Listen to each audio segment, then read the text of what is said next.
여러분 안녕하십니까. 누리 PD입니다. 자, 중국이 심상치가 않죠. 시진핑 실각설이 한 1년 전쯤부터 나오더니 그에 이제 분초를 다투고 있습니다. 초읽기에 들어갔다라고 하는데요. 8월 하야슬 혹은 퇴출설이 유력한데 늦더라도 10월 전에는 끝난다라고 지금 보는 시각이 굉장히 우시합니다. 주류 언론들도 벌써 이걸 이제 보도하기 시작했고요. 시진핑이 권좌에서 이제 물러난다라고 하는 것은 엄청난 지각 변동을 수반하는 일이 생깁니다. 특히 대한민국에도 거대한 변화가 찾아올 것으로 예상이 되는데요. 시진핑은 결과적으로 이제 왕후닝이란 모사꾼, 이 책사로 알려져 있습니다만 흔히 말하는 제갈공명, 장자방 그런 역할을 한다 그러죠. 자, 이 사람이 시진핑의 측근으로서 이제 권력 서열 4위인데요. 소위 이제 미국을 견제하기 위해서 중국이 갖고 있는 최대한의 그 어떤 장점이라고 할까? 거기는 민주주의 국가가 아니잖아요. 그러니까 권력의 뜻대로 뭔가 이렇게 할 수 있는 나라입니다. 범죄라도 할 수가 있는 그런 나라죠. 그래서 미국을 이기는 방법, 전면전에서는 승산이 없다라고 보고요. 가령 국지전이 되든 전면전이 되든 전쟁을 벌이게 되면은 미국의 상대가 아닙니다. 중국은. 그래서 이제 그들이 선택한 것이 바로 비정규 전술, 소위 이제 여론 공작이죠. 그리고 이제 그 끝판왕이 이제 부정선거 카르텔이다. 지금 이렇게 알려지고 있습니다. 이것을 지금 들추고 있는 인물이 바로 트럼프고요. 트럼프 측근들이 움직이고 있는 것인데 때마침 중국에서도 지금 거대한 소용돌이가 일면서 시진핑이가 지금 나가떨어진다.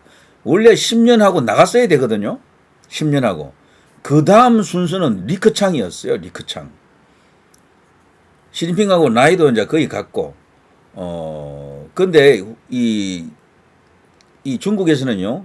현재의 국가 최고 지도자, 국가 주석 혹은 중앙군사위 주석이 다음이 아니고 다다음 격대 지정이라 그러는데요. 다다음 후계자를 지정합니다. 그러니까 후진따오는요. 시진핑 다음에 리커창을 생각하고 지정하고 있었는데 이게 시진핑이가 10년 하고 나가지 않고 연장을 해버렸잖아요. 권력을. 그러니까 5년 해서 10년 하고 끝내야 되는데 5년 더 하는 거야. 그럼 이런 식이면 20년도 할 수 있는 거라고요. 완전히 그들 나름의 절대적인 어떤 룰이 있는데 헌법 같은 거예요, 그게. 그걸 시진핑이가 이제 이게 깨버린 거죠. 근데 권력욕이 너무 지나쳤다라고 볼 수 있는데 그 배경에 왕후닝이라는 인물이 있다라고 보는 겁니다. 여기 이제 왕후닝이라는 인물이 있죠, 오른쪽에. 이 사람이 이제 한국 부정선거 기획자, 한국공산당 왕후닝. 그런데 이렇게만 되어 있지만 존 밀스 미 전 육군 대령이 이런 식으로 폭로를 했지만 이건 이미 다 알려진 이야기이긴 한데 이 왕후닝이 단순히 한국 선거만 이렇게 컨트롤 했겠습니까? 세계 각 나라에서 많은 어떤 부정선거 이슈가 있거든요. 그 지휘자 총책 그런 존재가 바로 이 왕후닝이 아닌가 지금 이렇게 봅니다. 미국에서 일어났던 부정선거 이슈도 결국에는 이 왕후닝의 작품이다. 이렇게 보는 거죠. 자, 이런 속에서요. 서로 이제 R36 하나로 묶이던 시진핑 왕후닝 체제가 드디어 무너진다. 그 무너지는 중심에는 바로 이 장유샤라고 하는 이 군 장성이 있습니다. 현재 이 중국군 서열 2위죠. 시진핑이 1위. 여기 이제 중앙군사위 주석이고요. 중앙군사위 부주석이 여기 장유샤인데 장유샤가 지금 내부 쿠데타를 일으켰다라는 것 아닙니까? 그래서 실질적으로 지금 군권은 장유샤가 다 쥐고 있다라는 거죠. 이 장유샤는 참고로 말이죠. 원래는 시진핑의 측근이었습니다. 시진핑이 신뢰하는 사람이었는데 어느 순간부터 틀어졌다라고 이제 보는 건데 그 이유 중에 한 개가 여러 가지 있습니다. 복합적인데 일단 군부 내부로 보게 되면 여기 장유사는요 월남전을 한 2번 했었거든요. 월남과 전쟁을 베트남과 전쟁을 한 2번 했어요. 이 중국이 그 2번의 전쟁에 모두 참여한 인물이고 여기 그래서 월전파라 그럽니다. 월전파. 그 대신에 또 중국에는 또 다른 거대한 군 세력이 있는데 대만을 견제하는 세력 대해파라 그러죠. 대해파. 월전파와 대파 간에 이런 어떤 라이벌 의식이 좀 있어요. 그게 어느 정도 작용하면서 중앙군사의 주석 그 구성을 보게 되면은 균형을 이루고 있었는데 그 내부 권력 다툼에서 월전파가 이겼다 뭐 이런 이야기가 있습니다. 그 과정에서 결과적으로 시진핑이가 조금 더 자기 그가 이렇게 신뢰했던 힘을 실어줬던 게 대해 쪽이거든요. 대해파. 그쪽 사람들이 이제 대부분 숙청당하거나 한 사람은 지금 급사했다라는 이야기도 있고요. 그 여러 가지 복잡한 이야기가 나옵니다. 그 과정에서 이 이제 장유사가 이제 급부상해가지고 지금은 허수아비 시진핑을 만들어 놓고 있다. 실질적으로 뒤에서 군권을 쥐고 있고 중국 권력의 핵심은 바로 이 장유사다라는 그런 이야기가 있죠. 그 과정에서 이 이제 왕후닝도 지금 무력화되고 있다라는 겁니다. 근데 일각에서는요, 이 왕후닝은 죽지 않고 살아남을 가능성도 있다라고 보는 사람들도 있습니다. 왜냐하면 시진핑은 가더라도 왕후닝은 벌써 그 앞에 후진타오 시절에도 장점민 시절에도 중요한 역할을 했던 브레인이에요. 그야말로 이 사람은. 그래서 이 머리를 계속 이용하기 위해서 장유사가 설령 최고 실력자가 되더라도 이 왕후닝은 살려주지 않겠나 이런 전망도 일부 있는 것 같은데 그래 돼서는 안 되겠죠. 왕후닝을 도마 위에 생선처럼 만들고 그야말로 단죄를 해야 됩니다. 트럼프가 지금 움직이기 때문에 그것은 충분히 가능할 것으로 저는 그렇게 봅니다. 지금 트럼프가 중국을 견제하는 수단은 현재로서는 여러 가지가 있습니다만 대중국 봉쇄망을 지금 펼치고 있고요. 그 이제 연장선에서 관세를 갖고 지금 중국을 지금 조지고 있는 거죠. 중국도 지금 맞서려고는 합니다만 아무래도 중국은 거대한 흑자국이고 미국은 적자국이에요. 적자국이 이기게 돼 있습니다. 이럴 경우에는 히토류 같은 걸 갖고 지금 뭐 대항을 하고 있는데 그걸로는 어려울 겁니다. 자, 그 과정에서 어쨌거나 복잡한 이야기들이 전개되고 있고요. 그리고 민심이 중국에서 지금 민심이 말이죠. 시진핑을 지금 떠났다라는 겁니다. 그 떠난 이유 중에 한 개가 경제가 지금 악화되고 있어요. 시진핑이 집권하고 나서 경제가 계속해서 추락하고 있거든.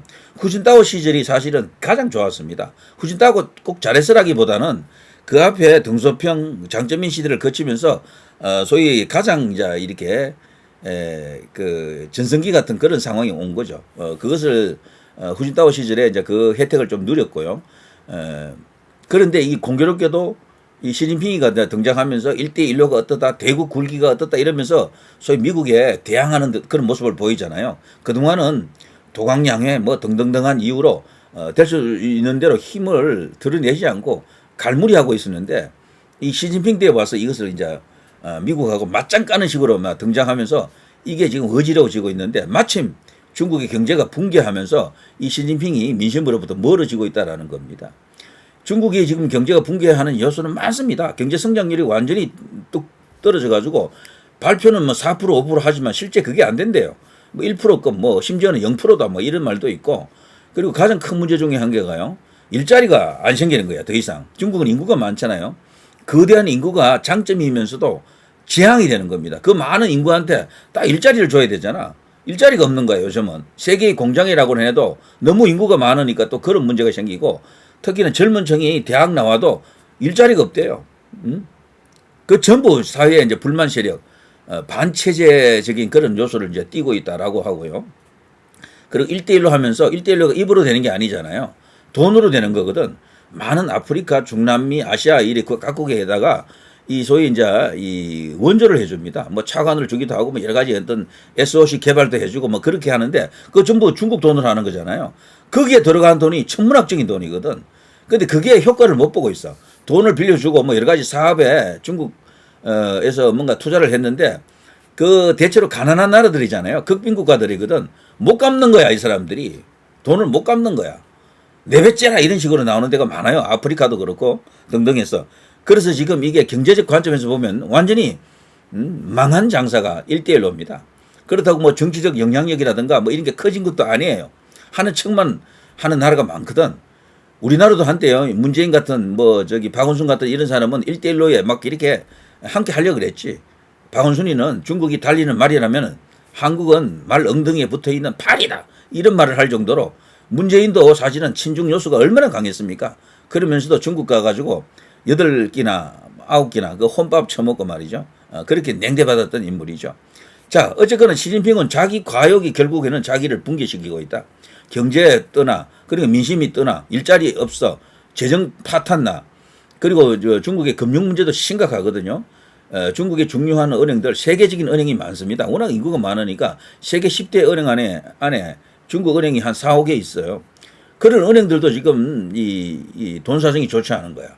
그래서 함부로 돈을 이렇게 빌려주지도 못하고 어떤 경우에는 자기 예금인데도 찾지 못하는 경우도 많대요. 이렇게 되니까 중국 민심이 온전할 수가 없잖아요. 그래서 대륙 민심이 지금 덜 끓고 있는 겁니다. 용광로처럼. 그런 과정에서 트럼프가 딱 나타나가지고 또 이렇게 외압이라고 할까?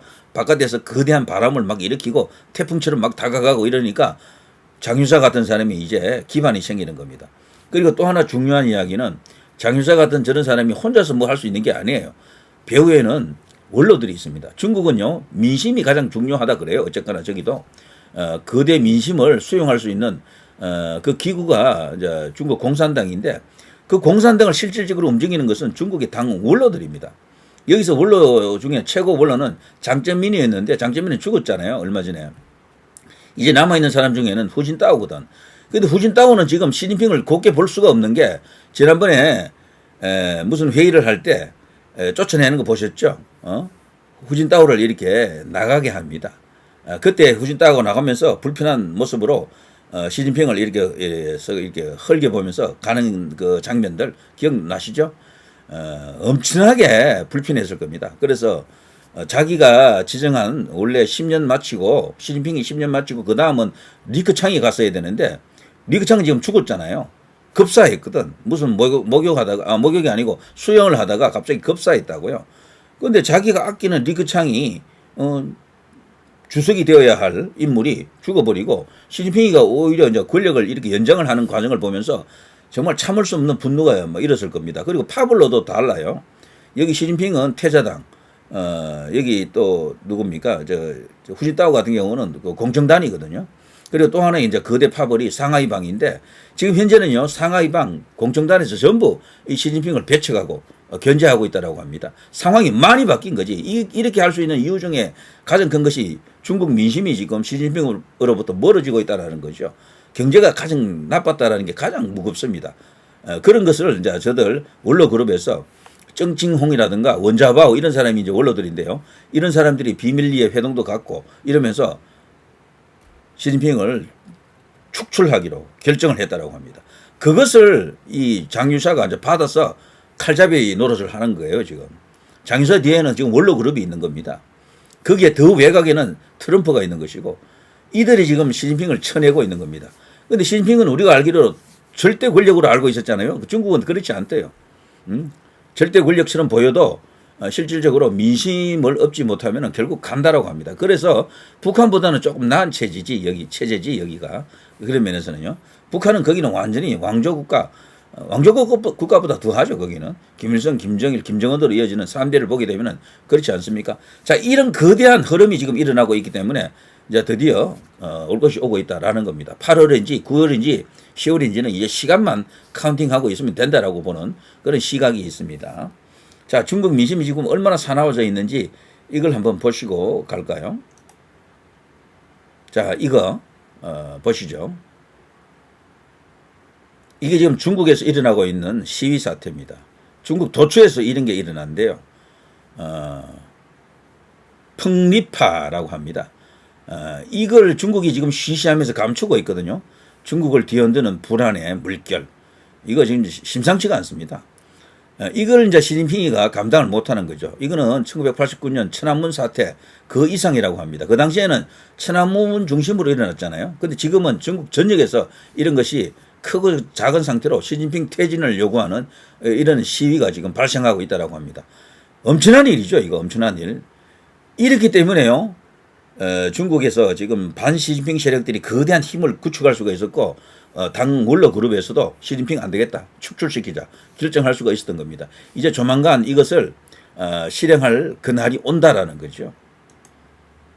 자, 여기 보면요. 중국 공산당이 가장 두려워한 일 발생했습니다. 수억 명의 펑리파가 일어났습니다. 펑리파라고 하는 것은요. 중국의 민주화 운동가의 이름인데요. 그 사람이 이제 대표 단수가 됐죠. 대표 명사가 됐죠.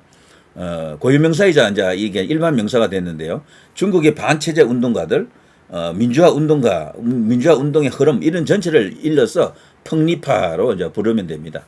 자, 1. 중국 전역에서 폭리파와 시민들이 대규모 시위를 벌이며 사회 전반에 불만이 퍼지고 혁명 조짐이 나타나고 있다.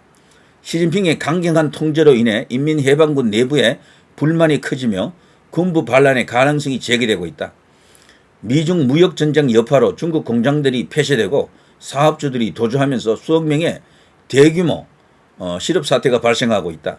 중국산 화학물질로 의심되는 수입품이 원인이 되어 이란 항구에서 폭발 사고가 발생, 40명이 사망하고 1000명 이상이 부상을 당했다. 자, 이런 어떤 충격적인 이야기들이 지금 SNS에서 지금 오가고 있습니다. 실제 말이죠. 이런 영상들이 이 증거 자료로 지금 제공되고 있기 때문에 현실적으로 이거 중국에서 엄청난 일이 지금 일어나고 있다라는 것을 알 수가 있습니다. 그리고 코로나가 터졌을 때 시진핑이가 제로 코로나 정책을 펼쳤잖아요. 그때 너무 통제하고 억압을 해가지고 그것이 중국 경제에 심한 부담으로 작용했습니다. 오히려 그것이 시진핑의 목을 견주는 그런 결과로까지 이어지고 있다라고 보는 사람들이 있죠. 자, 아무튼 중국이 이렇게 지금 변하고 있습니다. 큰 거 움직이고 있는 게 보이죠. 저 거대한 흐름을 우리가 이제 받아내야 되고요. 거기에 이제 트럼프와 이런 어떤 또 다른 어떤 그 움직임이 결합이 되기만 한다 그러면 대한민국의 국가 정상화, 반국가 세력 척결, 윤석열 대통령이 원했던 바로 그 그림, 누군가 해야 된다면 내가 하겠다라고 했던 것, 그리고 이기고 돌아왔다라고 했던 것, 그리고 우리나라 법원이 너무도 지금 기울어져 있는데 마지막으로 뉘우치고 바로잡을 기회를 주겠다라고 했던 것, 그리고 이제 우리나라 국회에 대해서 도둑놈의 소굴이다, 불법의 소굴이다, 반국가 세력의 소굴이다라고 했던 그 충격적 선언, 계엄 선포 당시에 말이죠. 그런 것들이 왜 그렇게 했을 수밖에 없는지 확인하고 결정할 수 있는, 그리고 완전히 세상을 바로 세울 수 있는 그 시간이 다가오고 있다라는 희망을 지금 보여주는 일이다라고 이제 볼 수가 있겠죠. 자, 중국이 이렇게 들썩이고 있습니다. 난리 났습니다. 누리 PD 김준희였습니다.